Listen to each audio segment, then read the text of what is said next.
Bersorak-sorailah bagi Allah, hai seluruh bumi. Bermasmurlah bagi namanya yang mulia, dan gemakanlah pujiannya. Dalam nama Bapa dan Putera dan Roh Kudus.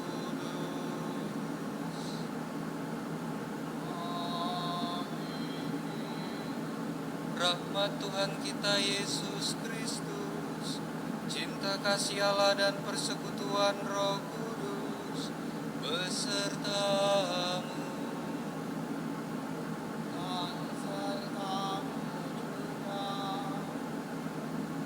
Bapak, Ibu, saudari-saudaraku yang terkasih yang mengikuti misa online di rumah, selamat pagi. Hari ini kita memasuki Minggu Paskah yang ketiga. Bacaan-bacaan yang ditawarkan kepada kita mengajak secara khusus kepada kita semua untuk semakin berusaha mewartakan kebangkitan Tuhan dan juga mampu mengenali kehendak Tuhan serta Tuhan yang hadir dalam setiap pengalaman hidup kita. Kita akan bercermin dari pengalaman dua murid yang pulang kembali ke kampung halamannya, ke Emmaus. Kita akan merefleksikannya bersama-sama. Mari kita mengawali perayaan Ekaristi ini dengan terlebih dahulu menyesali segala kekurangan dan dosa-dosa kita di hadapan Tuhan.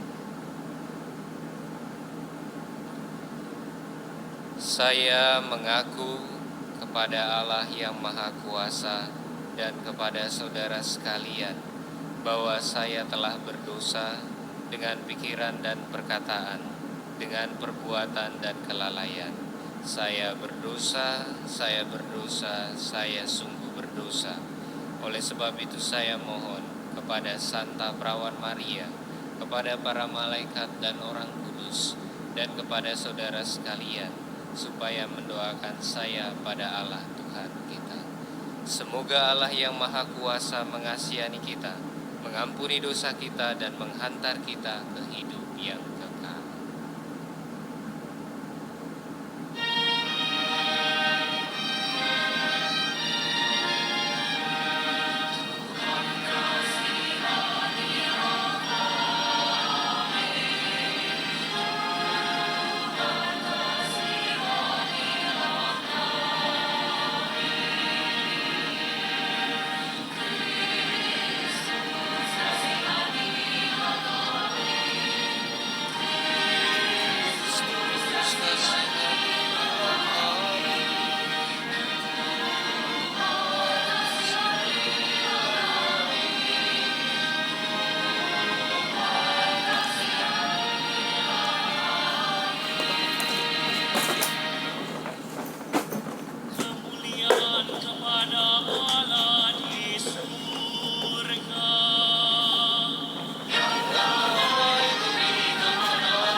Marilah berdoa.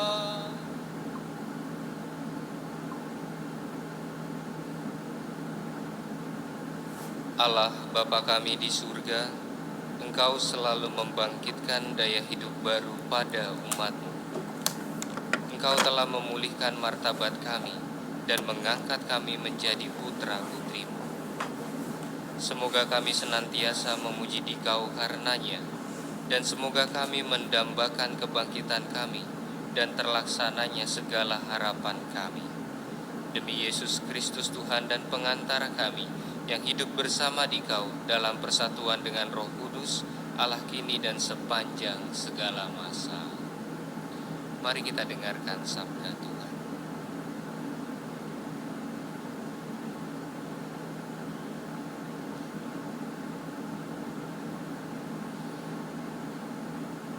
Tidak mungkin Yesus tetap berada dalam kuasa maut.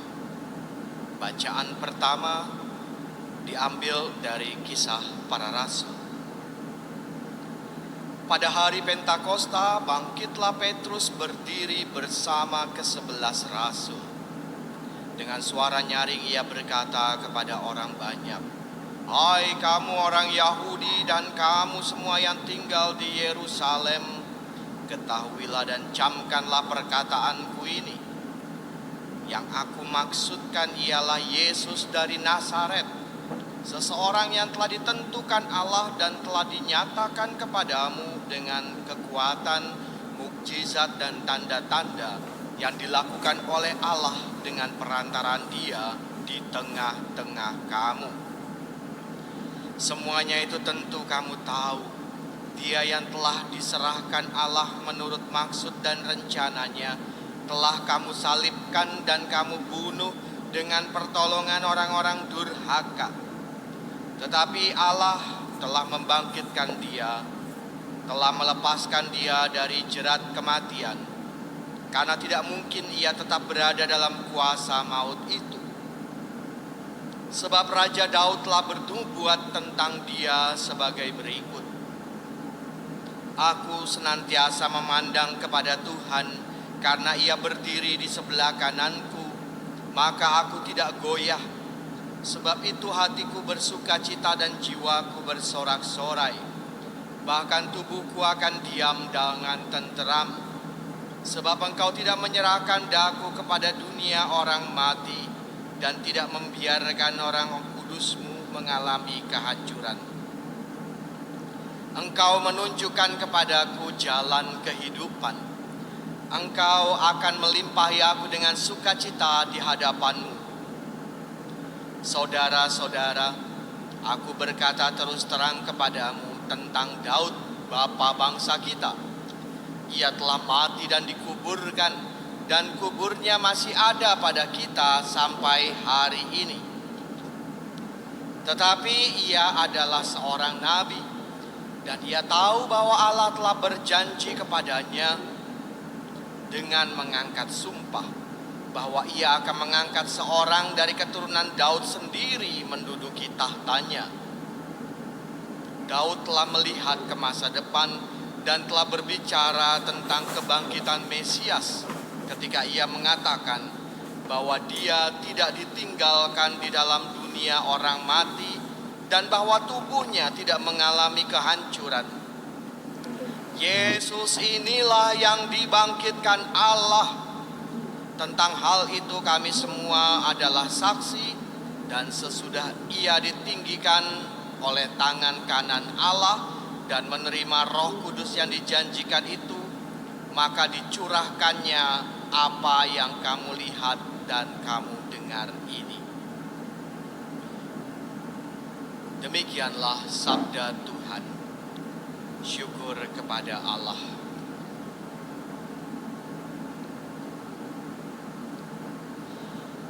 Bagi orang benar Tuhan bercahaya, laksana lampu di dalam gulita.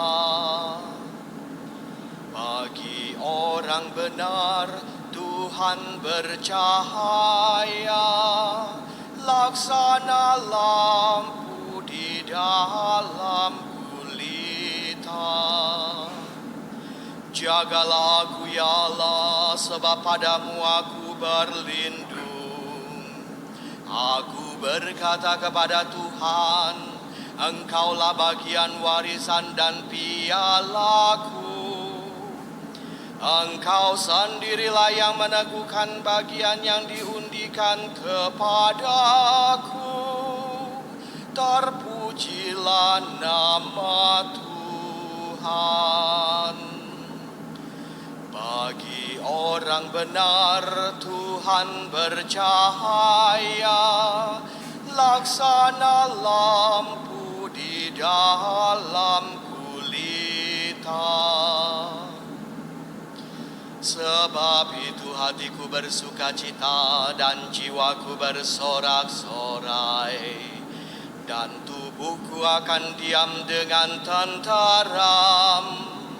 Sebab Engkau tidak menyerahkan aku ke dunia orang mati, dan tidak membiarkan orang kudus-Mu melihat kebinasaan.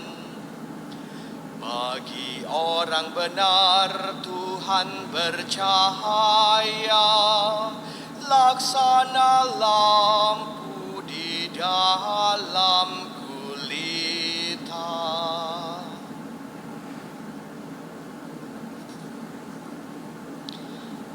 Kamu telah ditebus dengan darah yang mahal, yaitu darah Kristus, yang sama seperti darah anak domba tak bernoda.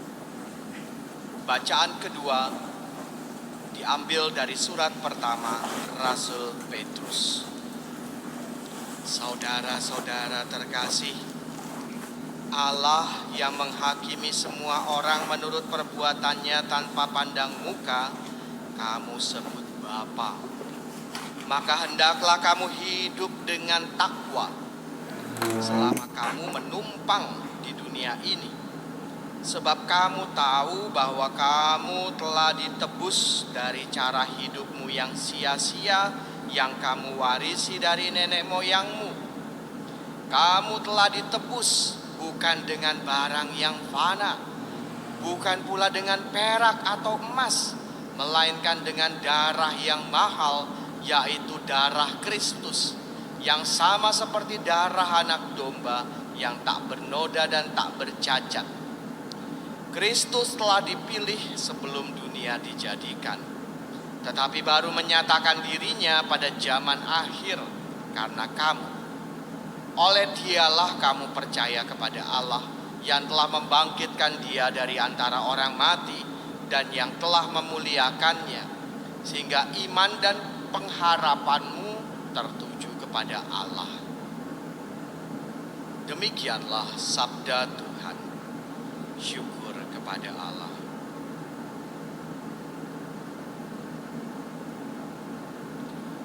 Haleluya, haleluya, oh haleluya,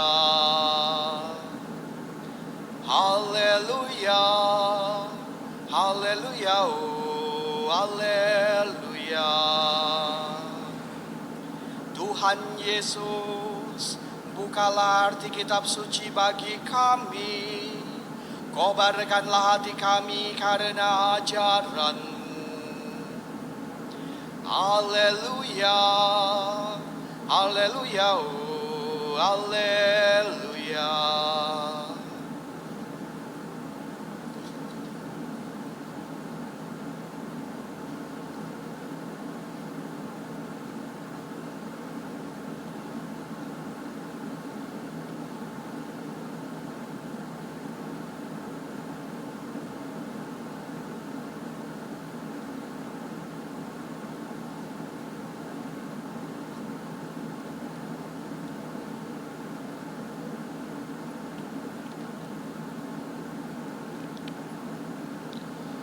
Tuhan sertamu.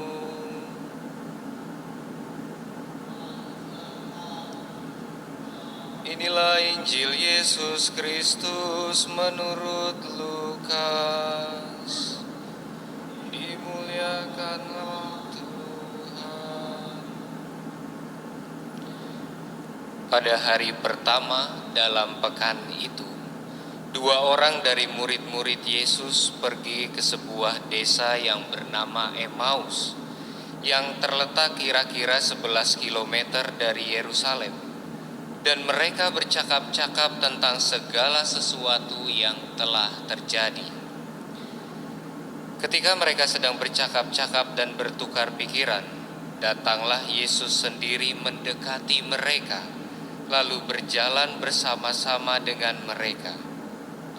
Tetapi ada sesuatu yang menghalangi mata mereka, sehingga mereka tidak dapat mengenali Dia. Yesus berkata kepada mereka, "Apakah yang kamu percakapkan sementara kamu berjalan?" Lalu berhentilah mereka dengan muka muram. Seorang dari mereka namanya Kleopas menjawab, "Apakah engkau satu-satunya orang asing di Yerusalem yang tidak tahu apa yang terjadi di situ pada hari-hari ini?" Katanya kepada mereka, "Apakah itu?" Jawab mereka, "Apa yang terjadi dengan Yesus orang Nazaret? Dia adalah seorang nabi yang berkuasa dalam pekerjaan dan perkataan di hadapan Allah dan di depan seluruh bangsa kami. Tetapi imam-imam kepala dan pemimpin-pemimpin kami telah menyerahkan Dia untuk dihukum mati, dan mereka telah menyalibkannya. Padahal kami dahulu mengharapkan bahwa Dialah yang akan membebaskan bangsa Israel. Sementara itu telah lewat 3 hari sejak semuanya itu terjadi. Tetapi beberapa perempuan dari kalangan kami telah mengejutkan kami. Pagi-pagi buta mereka telah pergi ke kubur dan tidak menemukan jenazahnya.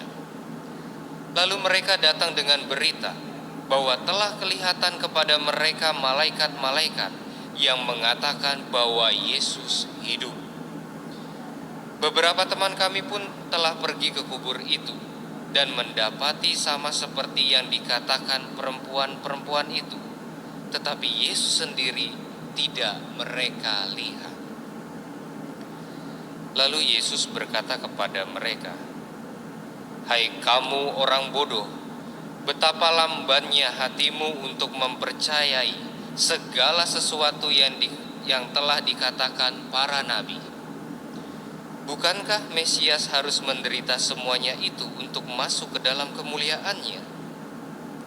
Lalu Ia menjelaskan kepada mereka apa yang tertulis tentang Dia dalam seluruh kitab suci, mulai dari kitab-kitab Musa dan segala kitab nabi-nabi. Mereka mendekati desa yang mereka tuju.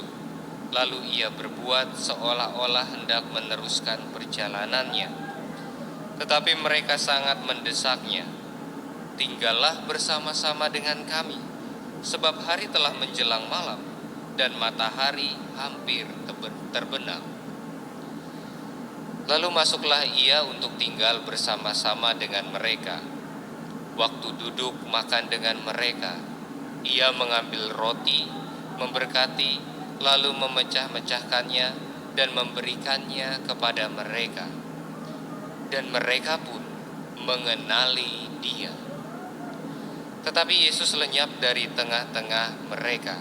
Kata mereka satu sama lain, "Bukankah hati kita berkobar-kobar ketika Ia berbicara dengan kita di tengah jalan, dan ketika Ia menerangkan kitab suci kepada kita?"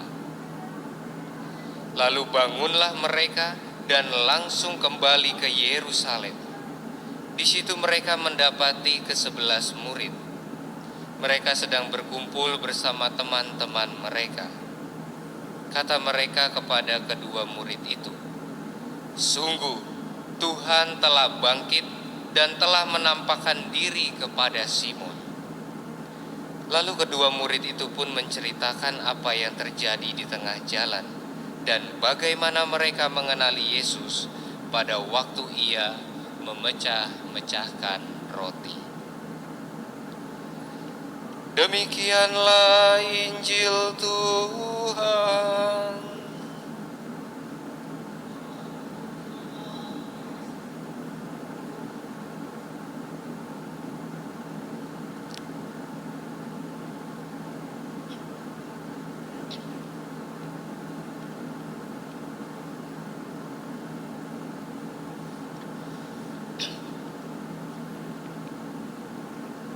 Bapak Ibu, saudari-saudaraku yang terkasih, yang ada di rumah dan sedang menyaksikan misa online ini, selamat pagi. Semoga Anda semua dalam kondisi yang baik dan kesehatan yang prima, sehingga bisa tetap melakukan aktivitas sehari-hari dalam masa pandemi ini dengan tidak kekurangan suatu apapun. Saudari-saudaraku yang terkasih, bacaan yang disuguhkan kepada kita ini sungguh-sungguh sangat menarik. Terutama kisah yang ditawarkan oleh Injil Lukas tentang perjalanan kedua murid Tuhan yang pulang kampung.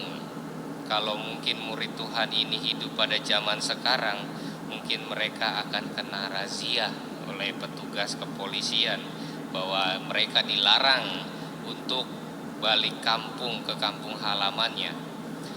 Tetapi ada beberapa hal yang menarik untuk kita renungkan bersama-sama.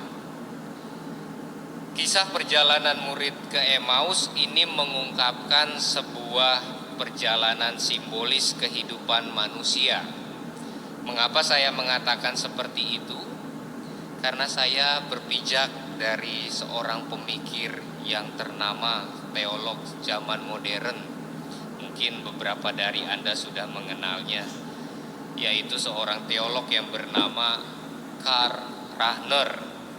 Dia seorang teolog yang pada waktu itu ditunjuk oleh Yohanes ke-23 untuk menjadi peritus atau penasehat dalam Konsili Vatikan kedua. Yang menarik bagi saya adalah buah pemikirannya yang mengatakan demikian, bahwa ia mengatakan bahwa manusia itu punya aspek yang namanya aspek transendental. Apa itu, Romo? Aspek transendental itu sederhananya seperti ini, bahwa manusia memiliki kemampuan untuk menemukan Tuhan atau merasakan kehadiran Tuhan dalam pengalaman hidup sehari-hari, dalam pengalaman yang sederhana sekalipun. Maka dia menyebutkan bahwa manusia itu bukan hanya seperti yang sudah kita kenal, homo ludens, makhluk yang bermain, atau homo socius, makhluk sosial, makhluk yang berinteraksi satu sama lain. Tetapi ada yang lebih utama menurutnya, yaitu bahwa manusia itu adalah homo mistik, atau kita bisa menyebutnya bahwa manusia itu adalah homo spiritual. Dia punya kemampuan untuk menemukan Tuhan dalam pengalaman hidup sehari-hari. Mengapa saya mengawalinya dengan pandangan seorang teolog itu? Saya membayangkan dalam bacaan Injil kita jelas-jelas mengetahui bagaimana murid-murid Tuhan yang pulang ke Emmaus itu tidak mengenali Yesus. Mereka tidak mengenali Yesus bukan karena mereka buta, tetapi Injil mengatakan dengan jelas bahwa tetapi ada sesuatu yang menghalangi mata mereka sehingga mereka tidak mengenali Dia. Bapak, Ibu, saudari-saudaraku yang terkasih, sampai di sini sebenarnya kita bisa bertanya pada diri kita masing-masing. Apa yang seringkali menghalangi kita untuk melihat kehadiran Allah dalam kehidupan harian kita?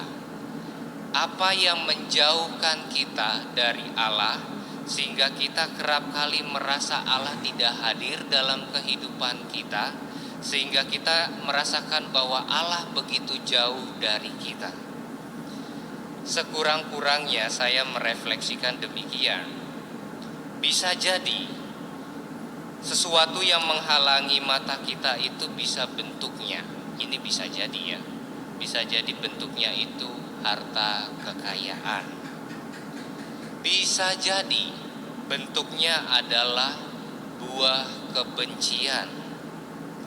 Bisa jadi bentuknya adalah sebuah iri hati. Dan bisa jadi bentuknya juga bermanifestasi dalam bentuk kekecewaan yang telah berurat dan berakar.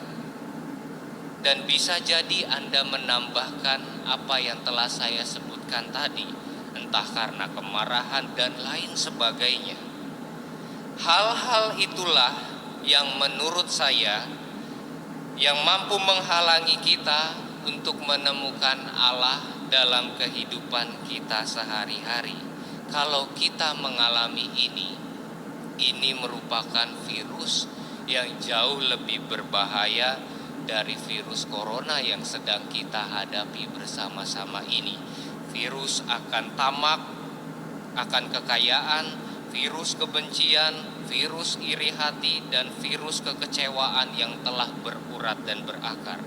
Ini yang jauh lebih berbahaya dibandingkan dengan virus corona yang sedang kita tangani bersama. Kenapa saya bisa mengatakan seperti itu? Ya memang betul, dalam sejarahnya wabah seperti ini itu telah terjadi berkali-kali. Paling tidak dalam sejarah saya mencatat ada yang namanya pada waktu itu virus yang menyebabkan pada masa itu disebut sebagai Black Death atau kematian hitam, di mana korbannya itu menelan kurang lebih, atau ini hitungan kasarnya, menurut para ahli, virus yang disebabkan pada waktu itu memakan jumlah 200 juta orang pada masa Black Death itu yang terjadi ketika abad ke-14. Ini korbannya jauh lebih banyak dibandingkan dengan Perang Dunia Kedua, 200 juta jiwa. Dan pada tahun 1918 sampai 1920 telah juga terjadi wabah flu Spanyol yang memakan korban yang tidak sedikit. Dalam kitab suci juga sudah dikatakan, pada kitab Keluaran Allah memberikan wabah untuk membebaskan bangsa Israel dari perbudakan Mesir. Dan kalau Anda jeli dalam kitab 2 Samuel juga ada wabah yang diberikan Allah karena Daud melakukan kesalahan, sehingga ada sekitar 70.000 orang Israel yang mengalami kematian. Saya punya keyakinan bahwa virus corona ini pelan-pelan akan bisa selesai. Ini bukan virus yang dalam sejarah itu sungguh berbahaya, karena sebelumnya itu ada virus yang jauh lebih berbahaya. Kalau tentang sejarah Anda bisa bertanya langsung nanti secara detail kepada Romove. Saya hanya membacanya dari internet saja. Nah, saudari-saudaraku yang terkasih, kalau kita mau merenungkan bacaan Injil ini dengan serius, kita bisa bertanya dalam diri kita.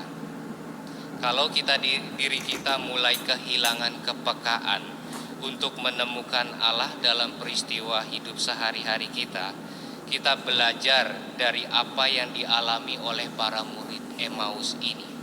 Yang pertama, para murid mengenali Yesus karena mereka mendengarkan Yesus. Kata kuncinya adalah mendengarkan. Maka sudahkah kita memberi waktu untuk berdoa secara pribadi, untuk berdoa kepada Allah? Berhentilah mengeluh, berhentilah berputus asa karena kok diem aja di rumah gak kemana-mana. Justru situasi kerja di rumah ini bagi saya merupakan situasi yang penuh rahmat. Ayo, galakan doa di dalam keluarga Anda masing-masing. Orang tua jadi pelopornya, anak-anak bisa menjadi pengingat orang tua. Cari waktu untuk letakkan HP, ambil salib, ambil patung Bunda Maria, nyalakan lilin dan berdoalah. saya kerap kali kagum dengan anak-anak muda, dengan beberapa kelompok yang saya lihat mereka berdoa bersama secara online sebelum menutup hari demi hari. Mereka bersama-sama berkumpul untuk berdoa. Ini adalah suatu teladan yang bisa kita tiru bersama-sama. Ayo, ini adalah bukan sesuatu yang menyedihkan, tetapi sesuatu yang juga memiliki rahmat Tuhan.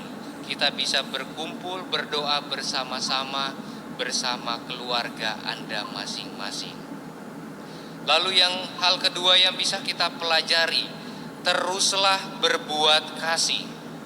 Saya membayangkan seandainya para murid ini tidak mengajak Yesus untuk menginap dan makan malam bersama, tentu mereka tidak akan mengenali Yesus, guru mereka yang memecah-mecah roti. Saudari-saudaraku yang terkasih, teruslah berbuat kasih di masa pandemi ini. Dalam situasi yang tidak normal ini, yang saya syukuri adalah pada masa pandemi ini terjadi ledakan solidaritas kasih dan pengorbanan di mana-mana. Banyak orang yang memberikan bantuan di sana sini. Kalau orang sudah berbuat kasih seperti ini, nampaknya tidak perlulah kita kritisi dengan pandangan-pandangan yang tidak berguna, yang sungguh-sungguh melemahkan semangat kasih yang sedang berkobar pada masa-masa sekarang ini. Secara khusus saya memberikan respek yang begitu tinggi kepada Anda para medis yang setiap harinya berjuang dengan setia, dengan penuh pengabdian melayani saudari-saudara kita yang sakit di rumah sakit. Terima kasih atas pelayanan Anda, dan kita juga diajak bersama-sama untuk berkorban, untuk diam di rumah, tidak mudik, dan terus berjuang untuk melakukan kebaikan di setiap kesempatan. Yang terakhir, saudari-saudaraku yang terkasih, ingatlah, Kristus telah bangkit. Dalam bacaan pertama dan kedua, Petrus memberikan kesaksian kepada banyak orang tentang Yesus. Maka sekarang kita juga dipanggil untuk menjadi saksi kebangkitannya dengan terus menebarkan cinta dan pengorbanan kepada sesama. Mari kita ubah pandemi corona menjadi pandemi cinta dan solidaritas. Saudari-saudaraku yang terkasih, kalau para murid Yesus yang pulang ke Emmaus ketika mengenali Yesus langsung putar balik ke Yerusalem, wahai secara khusus umat paroki Lubang Buaya, saya bertanya kepada Anda, kalau Anda sudah mengenal Tuhan, kalau Anda sudah menemukan Tuhan, kemanakah Anda akan putar balik? Semoga Anda putar balik bukan seperti masyarakat di sekitar Lubang Buaya yang putar balik karena kena razia PSBB di Pondok Gede, tetapi Anda putar balik karena benar-benar telah menemukan kebangkitan Tuhan dan Anda ingin mewartakan belas kasih Tuhan di mana-mana. Dalam keyakinan itu, mari kita teruskan ibadah kita lanjutkan berbagi kasih kepada sesama di masa pandemi corona ini. Kemuliaan kepada Bapa dan Putra dan Roh Kudus, seperti pada permulaan, sekarang, selalu, dan sepanjang segala abad.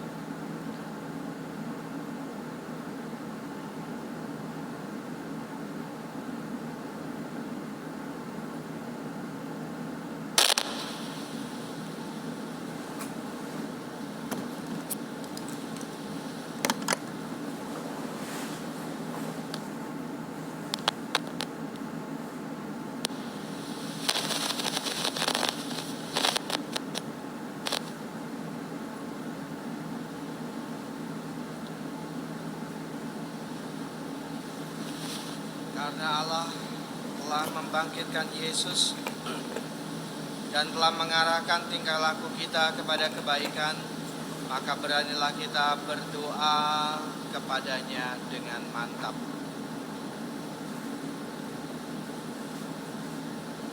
Kita panjatkan iman kepercayaan kita. Aku percaya akan Allah, Bapa yang Maha Kuasa, pencipta langit dan bumi, dan akan Yesus Kristus, putranya yang tunggal Tuhan kita, yang dikandung dari Roh Kudus, dari kerana perawan Maria, yang menderita sengsara dalam pemerintahan Pontius Pilatus, disalibkan, wafat dan dimakamkan, yang turun ke tempat penantian, pada hari ketiga bangkit dari antara orang mati, yang naik ke surga, duduk di sebelah kanan Allah Bapa yang Maha Kuasa. Dari situ Ia akan datang mengadili orang hidup dan mati. Aku percaya akan Roh Kudus, Gereja Katolik yang kudus, persekutuan para kudus, pengampunan dosa, kebangkitan badan, kehidupan kekal. Amin. Marilah dalam semangat kebangkitan kita panjatkan doa kepada Allah Bapa kita. Bagi semua kaum beriman, semoga Allah Bapa membimbing mereka yang diganggu oleh keraguan dan ketidakpuasan, tetap percaya bahwa Kristus yang telah bangkit tetap berada di tengah-tengah mereka. Marilah kita mohon, kabulkanlah doa kami ya Tuhan. Bagi dunia di mana kita hidup, semoga Allah Bapa mendampingi mereka yang diserahi tanggung jawab atas para bangsa, benar-benar orang-orang yang jujur, cakap, dan bijaksana. Marilah kita mohon, kabulkanlah doa kami ya Tuhan. Bagi warga umat yang telah meninggal dunia, semoga mereka di antara kita yang telah beristirahat dalam alam baka diperkenankan memandang cahaya hari yang baru. Marilah kita mohon. Marilah kita berdoa bersama dengan Frida dan keluarga atas ucapan syukur kepada Allah melalui Bunda Maria karena diberi kesehatan bagi segenap anggota keluarga Ibu Frida Afrida Tambunan. Semoga rasa syukur ini membangkitkan sukacita kita akan kebangkitan Kristus Yesus. Marilah kita mohon.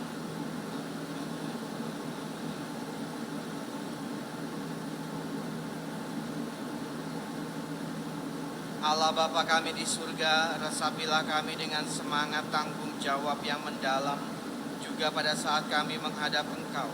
Doronglah kami berusaha bersama semua saja yang beritikat baik, membangun dunia baru penuh cinta kasih, keadilan dan damai, berkat Kristus Tuhan dan pengantara kami.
Berdoalah saudara-saudari supaya persembahanku dan persembahanmu berkenan pada Allah Bapa yang Maha Kuasa. Semoga persembahan ini dan Tuhan dan keselamatan kita serta seluruh umat Allah yang kudus Terimalah ya Allah persembahan gerejamu yang bergembira. Engkau telah memberi alasan untuk kegembiraan yang demikian besar. Anugerahkanlah kepadanya hasil sukacita abadi dengan pengantaraan Kristus Tuhan kami.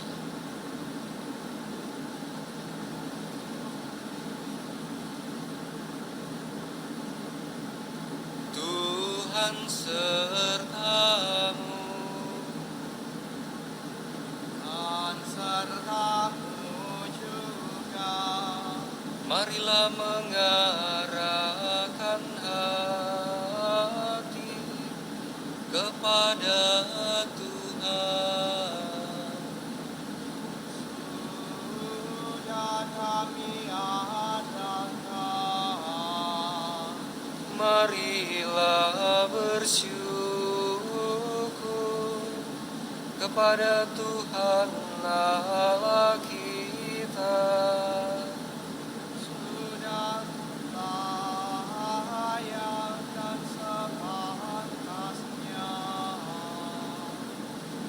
Sungguh layak dan sepantasnya ya Bapa kami memuji Dikau senantiasa.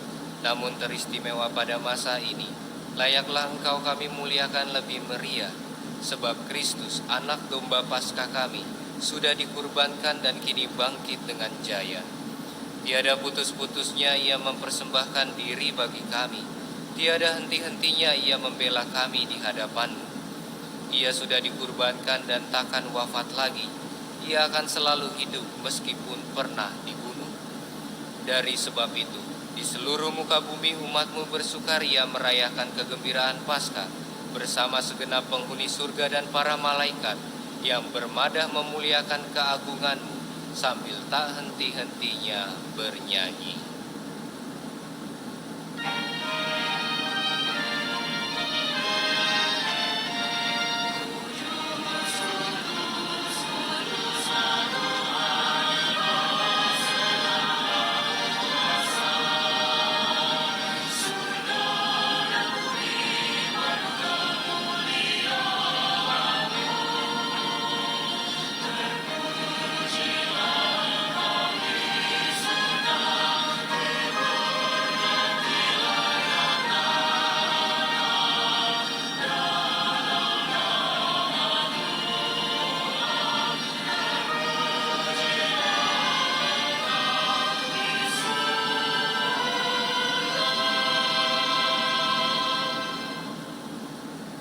Sungguh kuduslah Engkau ya Bapa, sumber segala kekudusan. Oleh sebab itu pada hari Minggu ini, kami menghadap Dikau sehati sejiwa dengan jemaat-jemaat separoki dan sekeuskupan dalam kesatuan dengan seluruh gereja. Dalam perayaan ini kami mengenangkan bahwa Kristus bangkit dari alam maut. Engkau telah meninggikan Dia dan mengaruniakan kepadanya nama yang mengatasi segala nama. Dalam nama Dia yang adalah Tuhan, kami mohon, kuduskanlah persembahan ini dengan daya Roh-Mu, agar bagi kami menjadi tubuh dan darah Putra-Mu terkasih, Tuhan kami, Yesus Kristus. Ketika akan diserahkan untuk menanggung sengsara dengan rela, Yesus mengambil roti, mengucap syukur kepadamu, lalu memecah-mecahkan roti itu, dan memberikannya kepada murid-muridnya seraya berkata, "Terimalah dan makanlah, inilah tubuhku yang diserahkan bagimu."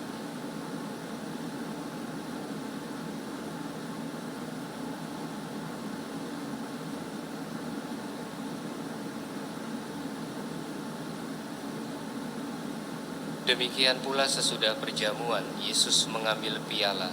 Sekali lagi ia mengucap syukur kepadamu, lalu memberikan piala itu kepada murid-muridnya seraya berkata, "Terimalah dan minumlah, inilah piala darahku, darah perjanjian baru dan kekal, yang ditumpahkan bagimu dan bagi semua orang, demi pengampunan dosa.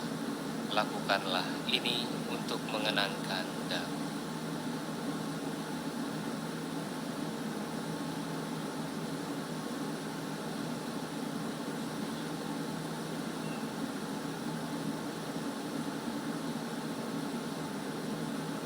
Agungkanlah misteri iman kita. Tuhan, Engkau telah wafat. Tuhan, sekarang Kau hidup. Engkau Sang Juru Selamat. Datanglah Ya Yesus Tuhan. Sambil mengenangkan wafat dan kebangkitan Kristus, kami mempersembahkan padamu ya Bapa, roti kehidupan dan piala keselamatan. Kami bersyukur sebab kami Kau anggap layak menghadap Engkau dan berbakti kepadamu. Kami mohon agar kami yang menerima tubuh dan darah Kristus dipun menjadi satu umat oleh Roh Kudus. Bapa, perhatikanlah gerejamu yang tersebar di seluruh bumi. Sempurnakanlah umatmu dalam cinta kasih, dalam persatuan dengan Paus kami Fransiskus dan uskup kami Ignatius Kardinal Suharyo, serta para imam, diakon dan semua pelayan sabda. Ingatlah akan saudara-saudari kami kaum beriman yang telah meninggal dengan harapan akan bangkit, dan akan semua orang yang telah berpulang dalam kerahiman-Mu. Terimalah mereka semua dalam cahaya wajah.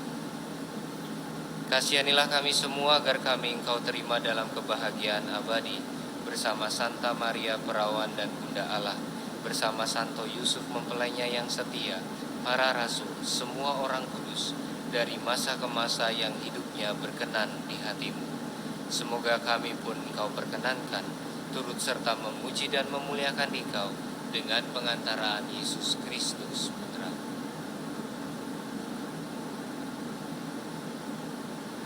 Dengan perantaraan Kristus, bersama Dia dan dalam Dia, bagi-Mu Allah Bapa yang Maha Kuasa, dalam persekutuan dengan Roh Kudus, segala hormat dan kemuliaan sepanjang segala masa.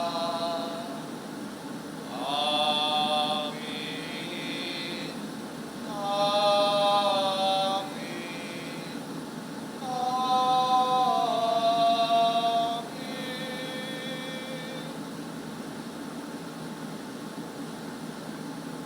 Amanat Kristus bagi kita, berdoalah pada Bapa.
Ya Bapa, jadilah selalu kehendak-Mu, sebab itulah satu-satunya pedoman hidup kami. Semoga kami tak henti-hentinya terus berusaha, supaya kehendak-Mu benar-benar terlaksana di dalam diri kami sendiri, di dalam keluarga dan lingkungan hidup kami. Sementara kami menantikan dengan rindu kedatangan penyelamat kami, Yesus Kristus.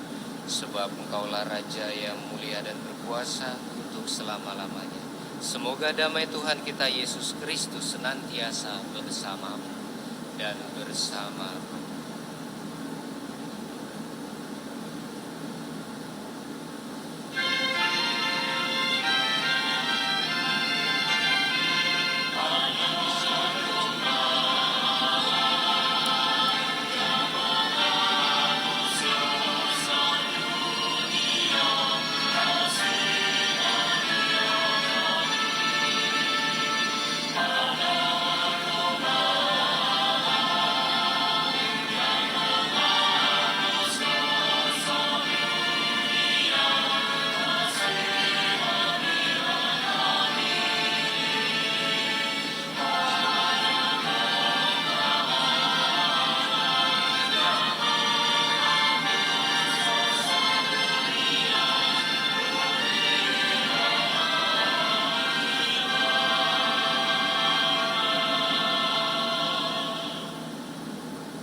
Saudari-saudaraku yang terkasih, inilah anak domba Allah yang menghapus dosa dunia. Berbahagialah kita semua yang pada hari ini diundang ke perjamuannya. Ya Tuhan, saya tidak pantas Tuhan datang pada saya, tapi bersabdalah saja, maka saya akan sembuh. Tubuh dan darah Kristus.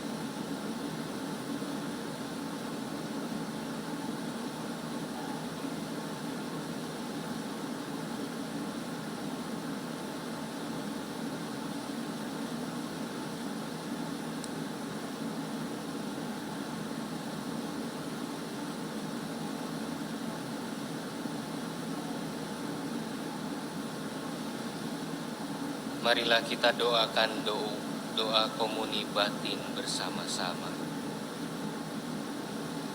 Yesusku, aku percaya bahwa Engkau hadir dalam sakramen Maha Kudus. Aku mengasihimu melebihi segala sesuatu, dan aku merindukan Engkau dalam seluruh jiwaku. Karena aku tidak dapat menerimamu secara sakramental saat ini, maka datanglah ya Tuhan sekurang-kurangnya secara rohani dalam hatiku. Meskipun Engkau selalu datang, aku memelukmu dan ingin mempersatukan seluruh diriku seutuhnya denganmu, dan jangan izinkan aku terpisah darimu.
Marilah berdoa.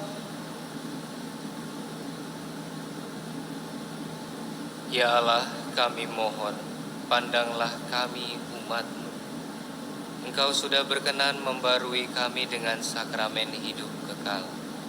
Semoga Engkau menyertai kami sampai kami memperoleh kemuliaan kebangkitan badan yang tidak akan binasa, dengan pengantaran Kristus Tuhan kami yang hidup dan berkuasa sepanjang segala masa.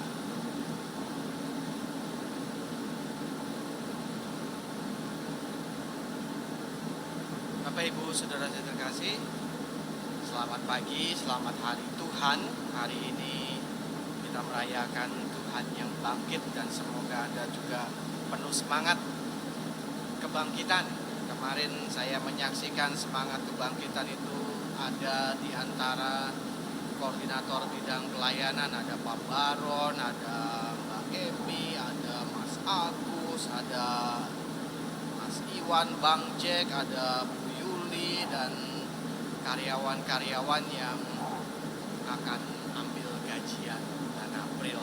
Mereka membantu koordinator pelayanan untuk menyiapkan sembako bagi saudara-saudari kita yang membutuhkan. Juga saya melihat betapa banyak sekali semangat kebangkitan terjadi di antara ketua lingkungan dan seksi sosial lingkungan yang dengan penuh semangat tanpa pamrih datang mengambil sembako untuk kemudian dibagi-bagikan, didistribusikan kepada umat yang membutuhkan. Inilah semangat kebangkitan, inilah yang disebut oleh Romo Boni sebagai ledakan belas kasih yang terjadi di antara kita. Mungkin orang-orang yang mengkritik-kritik itu gak punya panggung, Romo, jadinya kemudian mereka tidak sempat menyalurkan ledakan belas kasihnya itu, jadinya tertahan-tahan, yang keluar malahan sesuatu hal yang Bapak Ibu Saudara saya terkasih, pada hari ini kita akan mengucapkan terima kasih untuk mereka yang sudah bekerja keras mengusahakan bisa streaming ini dengan baik sehingga kemudian Anda bisa mendengarkan lagu-lagu dengan merdu. Terima kasih kepada Elizabeth Virginia, Ina Maria Raja Rai, Religius Perdana, Odoricus Kaloka, Antonius Primus, Timotius Kumara, Musika Sakra di Kalvari.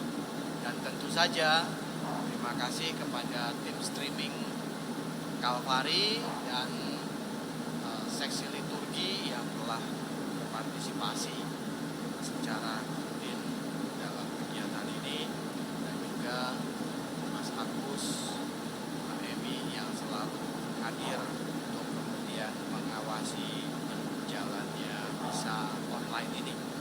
Bapak Ibu Saudara yang terkasih, terima kasih atas segala kebaikan yang telah